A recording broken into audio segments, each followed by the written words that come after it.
Karena kita sedang mencari pemimpin negara yang berpenduduk 275 juta jiwa, bukan mencari Bali Sehat 2024. Karena kita sedang mencari pemimpin negara yang berpenduduk 275 juta jiwa, bukan mencari bayi sehat 2024, ujar salah satu perwakilan dari sebagian besar dari rakyat Indonesia. Saya dari Bapak KPU cerdas memilih pada pemilu serentak 2024. Nah, di sini saya berharap KPU sebagai penyelenggara ikut mengkampanyekan tagline tersebut dengan serius. Karena di mana kita juga bertanggung mencerdaskan pemilih agar tidak terlibat di kampanye politik yang dangkal saat ini yang lagi tren. Apalagi kita sering mendengar kalimat gemoy dan berjoget-joget. Karena kita sedang mencari pemimpin negara yang berpenduduk 275 juta jiwa, bukan mencari Bali Sehat 2024.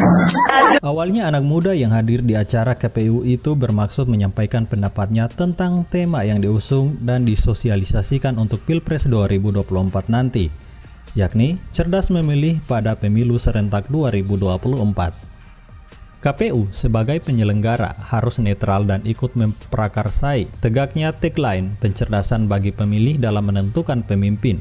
Lalu pemuda itu menyampaikan gaya politik yang marak dengan kata gemoy, dibarengi gerakan khasnya joget-joget.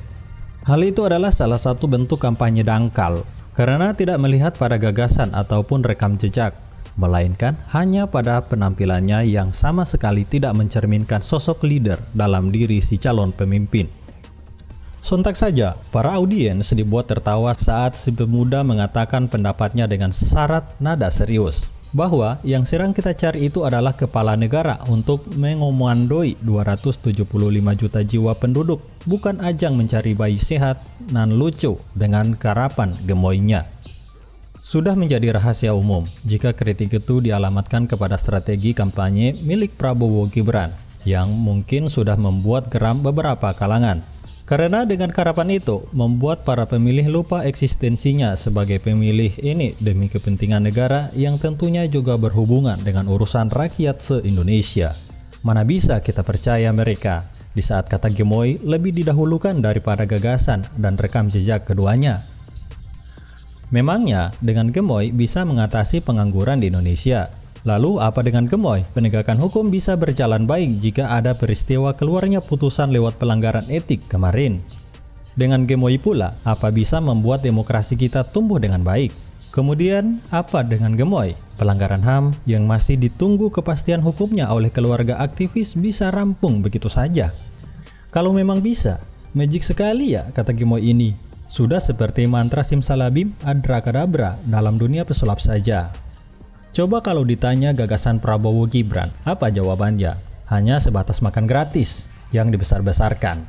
Sekarang, kalau mental health solusinya makan gratis, stunting juga makan gratis, pendidikan yang nilainya merosot juga makan gratis. Apa bisa? Kalau ada yang jawab bisa, gak nyampai nalar, saya memikirkan bisanya sampai mana. Tidak harus jadi capres, cawapres.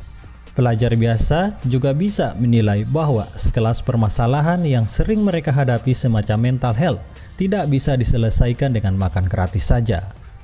Jangan sampai tagline yang sudah disertakan KPU untuk meramaikan pesta demokrasi ini hanya menjadi formalitas saja, sedangkan realisasinya tidak nampak.